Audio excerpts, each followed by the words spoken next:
Hello friends, आज हम आपको पोलीयूरिया अर्थात बहुमूत्र रोग जिनको होता है उनके लिए बहुत शानदार मेडिसिन आपको बताएंगे। पोलीयूरिया मतलब मध्य वर्ग या वृद्धावस्था में अक्सर लोगों को डायबिटीज़ की शिकायत हो जाया करती है। डायबिटीज़ दो प्रकार से होती है। एक में पेशाब बहुत ज़्यादा अधिक मात्रा में आता है, साफ पानी की तरह होता है। दूसरे में पेशाब में बहुत ज़्यादा शक्कर अर्थात चीनी की मात्रा बहुत मात्रा में होती है, जिसे मधुमेह कहते हैं। मधुमेह के रोगी को अक्सर थोड़े फुंसियाँ बहुत ज़्यादा होते रहते हैं। कोई घाव हो तो जल्दी से ठीक होने का नाम नहीं लेता, कहीं कट जाए तो जल्दी ही पक जाता है। ऐसे रोगी को मीठा खाने की बहुत चाह होती है, यानी ये लोग मीठा बहुत ज़्यादा पसंद करते हैं। यद्यपि इनसे उसे कष्ट बढ़ता है, यानी जब जब ये मीठा खाते हैं उससे इनको दिक्कत बन जाती है, लेकिन फिर भी इनका हर समय मीठा खाने का मन होता है। पेशाब की स्पेसिफिक ग्रेविटी जो साधारण व्यक्ति में 1.015 होती है कि होनी चाहिए, मतलब इतनी इसके आसपास होनी चाहिए, वो बढ़कर 1.025 के से लेकर 1.045 तक चली जाती है। ऐसे में रोगी को स्टार्च युक्त भोजन बिल्कुल छोड़ देना चाहिए। स्टार्च युक्त मतलब मीठा चावल, डायबिटीज़ बढ़ाने वाले जितनी भी चीज़ें हैं, डायबिटीज़ के रोगी को अक्सर कार्बोहाइड्रेट युक्त भोजन नहीं खाना चाहिए। चावल में बहुत ज़्यादा कार्बोहाइड्रेट होता है। डायरेक्ट आप गेहूँ खाते हैं, गेहूँ का आटा खाते हैं, तो उसमें बहुत ज़्यादा कार्बोहाइड्रेट होता है।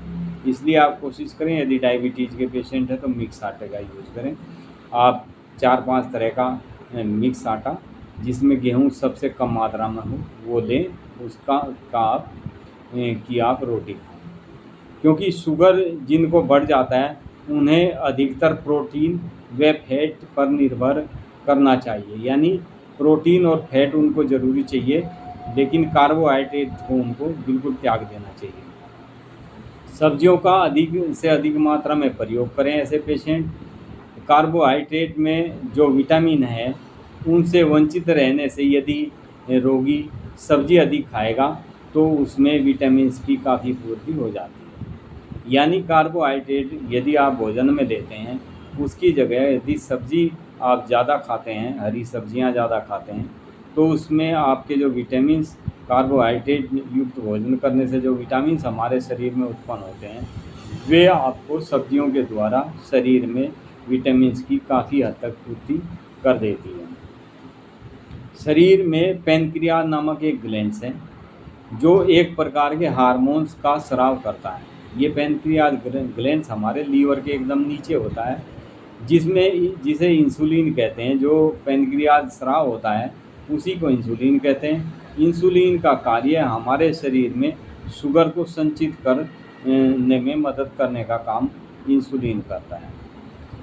जब अधिक मीठा हम भोजन करते हैं, अधिक मीठा खाने से पैनक्रियाज पर ज़्यादा बोझ पड़ने लगता है, ज़्यादा दबाव पड़ जाता है, तो इंसुलिन स्राव कम होने लगता है। यानी पैनक्रियाज अपना जो इंसुलिन का स्राव होता है वो पूरी तरह से नहीं कर पाता, और इसकी कमी से शरीर में शुगर संचित रहने लगता है, यानी एकत्रित होने लगता है शुगर, और मूत्र के साथ में अक्सर शुगर यानी मीठा बाहर जाने लगता है। इसी को डायबिटीज़ कहते हैं। यानी जिस पेशेंट को इंसुलिन सही तरीके से पैनक्रियाज स्राव नहीं करेगा, उनका जो शुगर लेवल होता है वो यूरिन के रास्ते बाहर जाने लगता है। पेशाब में बहुत ज़्यादा जलन होने लगती है, बार बार यूरिन जाने की हाजत होती है, थोड़ा थोड़ा बूंद बूंद पेशाब आता है और पेशेंट बहुत ज़्यादा परेशान होता है। इसी तरह ये ही डायबिटीज़ के सिम्टम्स होते हैं।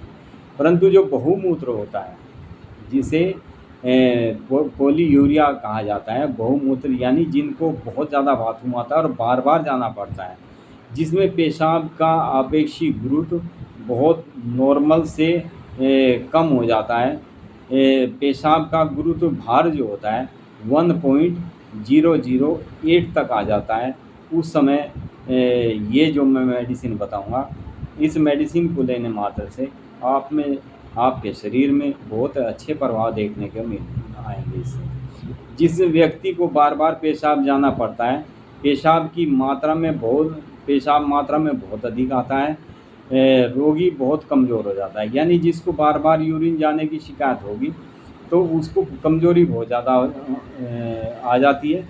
सफ़र के दौरान भी ऐसे पेशेंट को बड़ी समस्याओं का सामना करना पड़ता है।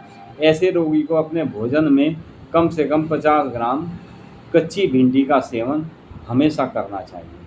यानी जो ये सब्जी होती है, इसमें एक वो होती है लेडीज़ फिंगर भी कहते हैं इसको, भिंडी, इसका प्रयोग अधिक से अधिक मात्रा में करना चाहिए। इसका जो रेशा होता है, इसकी जो लार होती है, वो काफ़ी हद तक हमारे शरीर में इंसुलिन इंक्रीज करने का कार्य करती है।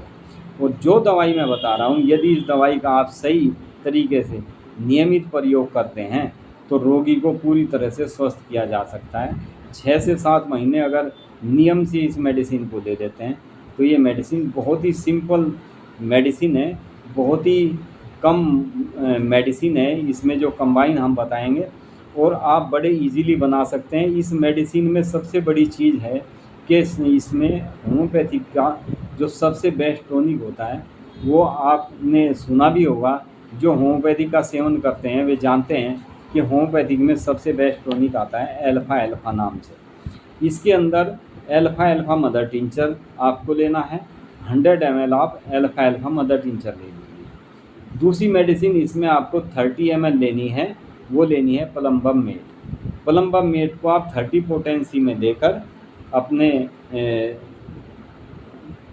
इसी में उसकी कम से कम जैसे 100 ml आपका एल्फ़ा एल्फ़ा है, उसमें 10 ml प्लम्बम मेट मिक्स कर लें।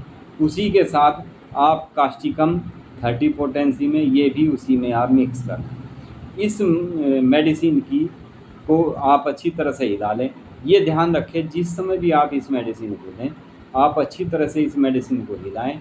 हिलाने के बाद इस मेडिसिन का प्रयोग करना है, क्योंकि कई बार डाइल्यूशन और मदर टिंचर, क्योंकि आप एल्फ़ा एल्फ़ा मदर टिंचर में ले रहे हैं, प्लम्बम मेट और कास्टिकम ये आप मदर पोटेंसी में ले रहे हैं, यानी डाइल्यूशन में ले रहे हैं। तो आप जब भी इस मेडिसिन को लें 15 से 20 बार शीशी को अच्छी तरह से हिला लें। हिलाने के बाद इसकी 15 से 20 बूंद दवाई 1/4 कप पानी में डालकर दिन में 4 शुरू में स्टार्टिंग में आप हर 3-3 4-4 घंटे बाद लें।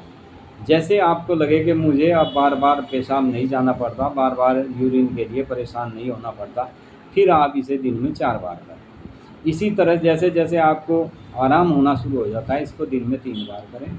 और इस मेडिसिन को आप कुछ लंबे समय तक 6 महीने से लेकर 9 महीने तक यदि आप सेवन करते हैं तो आप देखेंगे आप इस बीमारी से हमेशा हमेशा के लिए छुटकारा पा सकते हैं। ये होम्योपैथी की बहुत ही बेस्ट मेडिसिन है।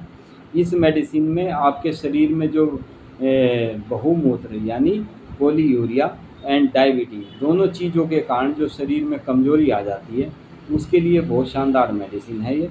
इसमें ताकत के लिए सबसे अच्छी मेडिसिन एल्फ़ा एल्फ़ा है। और डायबिटीज़ के पेशेंट को जो अक्सर नसों में कमज़ोरी हो जाती है, नसों में कमज़ोरी, न्यूरोलॉजी डायबिटिक न्यूरोपैथी जिसको कहते हैं, यानी डायबिटीज़ के मरीज़ की जो नसें कमज़ोर हो जाती है, उनके लिए इसमें प्लम्बम मेट बहुत बेस्ट मेडिसिन है। इसी तरह से कास्टिकम मेडिसिन है। कास्टिकम मेडिसिन एक ऐसी मेडिसिन है, इसमें ये यूरिन यंत्र यानी मूत्राशय पर अपना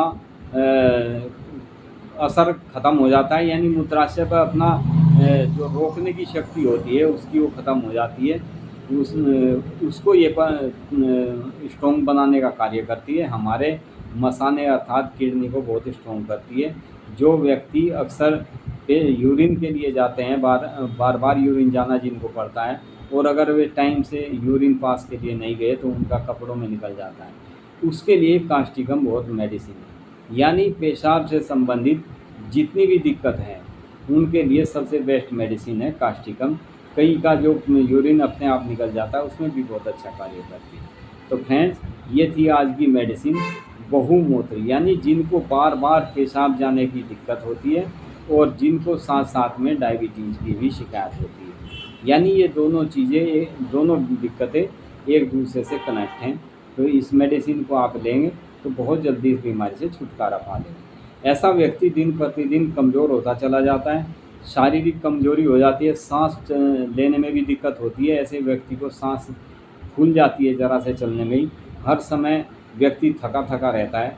डायबिटीज़ एक साइलेंट किलर बीमारी है, जिसके शरीर में ये बीमारी लग जाती है उसका अंदर ही अंदर से शरीर बिल्कुल खोखला कर देता है। देखने में व्यक्ति हट्टा कट्टा तंदुरुस्त दिखाई देता है, लेकिन अंदरूनी उसके अंदर इतनी वीकनेस बन चुकी होती है, केवल वही पेशेंट जान सकता है जिसको ये दिक्कत है। Thank you friends, be happy and be healthy. Video को शेयर ज़रूर करें, लाइक करें, सब्सक्राइब करें।